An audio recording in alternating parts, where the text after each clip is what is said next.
Welcome back, everybody. Hit that like, hit that subscribe, comment down below. Let me know what you think about this video today.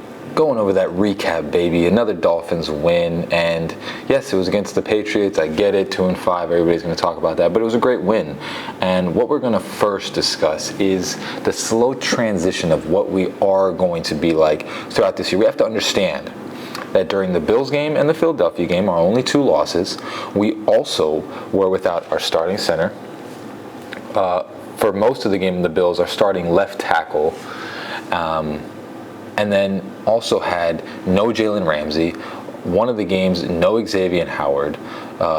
We were missing a lot of players on these two losses. And what we're seeing, and why I'm talking about that, is because this game shows right now what we're going to be like. Now, why I'm saying that? Because we got Jalen Ramsey back for some of the plays this weekend, and we saw the difference in the defense. Now, the last time that we played the Patriots, Mac Jones had a much better game, and so did a bunch of the other players. Now, what you have to understand about Jalen Ramsey is it is not just the passing game that takes center stage when he is there. Obviously, he's the best corner in the league. I don't care what you say.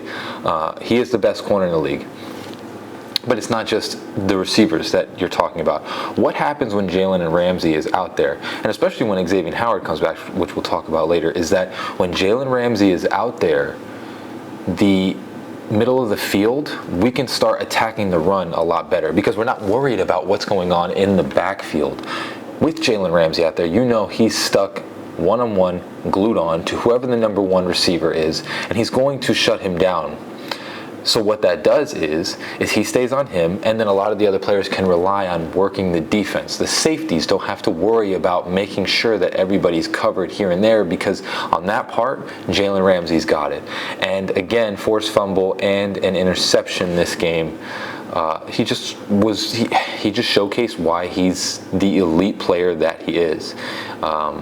It was just incredible to see him out there. And unfortunately, they don't have the stats for him. I don't know why they don't have any stats, but so him being out there with the interception, he completely read Mac Jones's eyes, and it's just showing and starting to showcase that he is really going to come to the mold. And he's going to change this defense. It makes it a completely different defense when he's out there, and Vic Fangio can do different things when he's out there because you don't have to worry about that receiver anymore. Jalen Ramsey is all over him because he's the best corner in the league. Second, our receivers look fantastic. Just like I said in the preview, I wanted the receivers to have a game to carry this team, and they definitely did that with Tua just being... Tua is just becoming one of the best quarterbacks in the league, and you can't really argue about it now. Yes, he threw the interception. I understand that. It's a good play. The defense is also there. They get paid money to make plays, but for the most part, 30 for 45, 3 touchdowns, and the 1 interception for 324 yards, and it looks effortless. We have to remember, Josh Allen played this same team, lost, and couldn't even put up close to the stats. Tua has played them twice with less offensive linemen, and he has put up way better numbers than Josh Allen. Yes, they beat us that one time, of course. We had Liam Eichenberg on his first game, and he ruined every single play. That is something to be accounted for. Now we're going to get into the second season of this NFL season, actually, second season of the season, where we're getting all these players back, and we're starting to see that. So the offense was spectacular, and it's crazy to me because we had such an offensive line problem this entire generation of Miami Dolphins football. It's always been a problem. It's like we have 3 backup offensive linemen out there. And we might have had a 4th at one point because of Robert Hunt going down.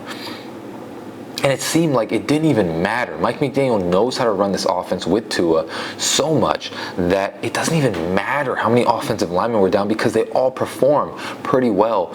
I don't even want to say anything, but Liam Eichenberg is starting to play better. You understand? Like, this isn't all of a sudden the players just somehow all find spurts. This is coaching. This is what coaching does all of our players are playing significantly better than they would on any other team. This is the thing that happens, I don't know if you're a Heat fan, but when the Miami Heat, this is exactly what happens, where players that are on other teams go to the Miami Heat and they play significantly better because the coaching is so good. This is the same thing that's happening at the Miami Dolphins. The same thing that is happening with Mike McDaniel is that these players were backups and third stringers and practice squad players on other teams, and they come to Mike McDaniel and he makes them starters, or he makes them starter level players. And that's what's happening. Connor Williams is an excellent player. He wasn't even like that when he was on the Dallas Cowboys. I remember when we got him, Dallas fans were telling me they weren't even worried about him because he's just not that great and he commits a lot of penalties. We got him, switched him to center, and now he's one of the best in the league. You understand? It's like Tua, one of the best in the league. Even Tyreek Hill, 1,100, 1,200 yards when he was with Kansas City. Dude, he has 1,000 already in what is it, the eighth game? It's nuts. It's nuts, and it's miraculous to watch. So the coaching that we have for this team is unbelievable. It's unbelievable because everybody's playing better. Even Liam Eichenberg. I know there's some people that want to say this and that. Of course, players are going to have bad snaps, especially when you're not a superstar. But Liam Eichenberg is playing decent as well. I mean, it's fantastic with this team. Now, of course, the injuries are starting to pile up, and we'll talk about a couple of the bad things that were happening. The injuries are piling up on this team, so I think we might trade for some sort of offensive lineman because there are just too many that are going down. And also, love Jalen Waddle. He had a great game, but he could have, I think every fan knows, if you watch this game, he could have had a way better statistical. This was his breakout game, finally. He finally had 100 yards and a touchdown. He finally did amazing. But to be honest, there were like 3 drops that you're just like, man, what is going on with him? You know what I'm saying? Like, concentration drops have been a problem for Jalen Waddle for a little while now, you know, and this game, he definitely had a couple of them.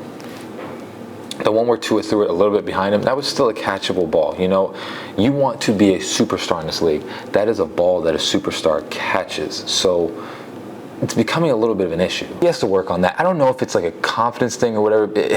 It might just be I don't know, because when he was his rookie year, he wasn't having, I don't remember him having these types of drops like he's having now with this type of offense. It's been 2 years in a row that he's got these concentration drops where he just drops the ball. Like that back shoulder, that beautiful back shoulder back shoulder throw that Tua had again on the right sideline. That was a beautiful ball, and he just dropped it. You know, it's these and that was like, you just tuck that in. You know you're going to get tackled right afterwards. That's the point of that pass. And you dropped it. But it is what it is. Injuries are piling up, but we are also getting players back. So we'll see what happens on that end. I just want to talk about Tua right now. And, you know, last game we lost, but Tua still played a great game. That interception was definitely a pass interference, so I don't care what you say, that should have been a pass interference. Tua is playing amazing. Yes, these teams aren't great, but the defenses that he is playing, they are good. They are good defense. The Patriots beat the Bills. I mean, these are good defenses that are playing in the league, and Tua is carving them up. 3 for 40. He's throwing the ball 45 times for 300 yards. At this point, you can't really argue with Tua's play. He is playing out. I mean, he's playing what I wouldn't even say out of his mind. He's playing what all of us Tua fans knew he was going to play like. We all knew this was going to happen if you just gave the kid a chance. And this is what he's turning into. You know what I'm saying? It's becoming just a regular game every time he has 300 yards and 3 touchdowns. It's just a regular game, and you can try and chalk it up to Tyreek Hill and all that. Yes, every quarterback needs good receivers. But the thing is he is placing the ball where these receivers can make these amazing plays. All these throws are like 20 yards down the field. Tua is playing phenomenal. He's playing phenomenal. He had that one interception. That's, of course, it's granted. That happens. But it's becoming a regular occurrence this season and last season where it's like 300 yards, 3 touchdowns, basically what Tua does every game. That is Patrick Mahomes stuff. That's Patrick Mahomes stuff. Now, I got to say, that little run where he, ran right into the linebacker, I don't want to see that very much. But the guy is playing phenomenal. He's making plays on his feet, too. People want to say he doesn't make off-schedule plays, but all I see is this guy moving around, running around, making these beautiful throws on the run like we knew he could do. the guy, I mean, we found our quarterback. I tell you what, I think that whole entire argument has been settled. We have found our quarterback. It is him. He is him. Tua Tagovailoa is him. And just to conclude this video, because I'll just keep going on and on. I mean, we had a great game. We had receivers playing. What I want to conclude with this, next game is one of the most important games of this season. It's against the Chiefs. And of course, everybody is saying that we are going to lose that game already. Everybody's already saying that. But what I want to say is that the further we are getting into this season, the more we are getting these players back. We are winning like this with a significant amount of injuries. And what I can say is that regardless what happens against the Chiefs, after the bye, this team is going to change. And for the better. We are going to be getting Teron Armstead, most likely Connor Williams if he doesn't come back for the Chiefs game, Devon Achane. We are getting back, I'm blanking. We're getting back Xavier Howard. This game, Javon Holland in play, so we'll get back Javon Holland. You know what I'm saying? And then whoever we trade for, plus what people aren't even understanding. Cedric Wilson is coming on, and I like Braxton Berrios. But usually after the bye, players like, Chase Claypool learned the playbook and now are being implemented a lot more in this offense. We're seeing him. He had one catch today for 15 yards, but that's granted. He's new to the team. He needs to learn the plays. After the bye, he's going to be much more utilized on this team. And then when you get all your players back, and then you have that run where I think we play like Dallas and the Bills one more time, and I think the Ravens, and I think those are like our toughest teams. We get all these players back, we're going to be an elite team. I mean, this offense is going to be nuts because, again, we are doing this with backup offensive linemen. Once we get our whole line back, Isaiah Wynn comes back probably sometime around that time. Ooh, this Dolphins team is going to be serious. You have to understand, we've lost the 2 games because we had most of our injuries out. Even the Philadelphia game, the refs definitely helped Philadelphia a lot in that game. We get all our players back, and we get this offensive line back to the way it was in the beginning of the season. I'm telling you, this team is going to be scary, and people are already scared of this team because we are just rolling. We've never had a team like this. We're just rolling every week.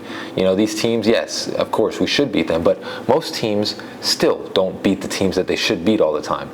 We're rolling through all these teams, and yes, of course, we've lost to the Eagles and the Bills, but we had significant injuries those games. I'll bet you money. We play the Bills again, and we got Jalen Ramsey and Xavier Howard out there. Not going to be the same game for Josh Allen. 100% will not be the same game for Josh Allen. Probably going to throw a bunch of interceptions that game. I cannot wait. What is it, week 18? Oh, yeah. It's going to be probably for the division title. He's going to throw a bunch of interceptions that game. We're going to have Jalen Ramsey and Xavier Howard back. We have both of them out there with Javon Holland. And David Long is playing the way that he's playing. Josh Allen will not have the same game. He won't. And it's just going to be a complete difference. So we'll wait and see. But I guarantee you this team is going to be scary to every single team that they play. That is it for today. As always, guys, hope you have a great rest of your day. Praise God, love God. Fins up. Peace.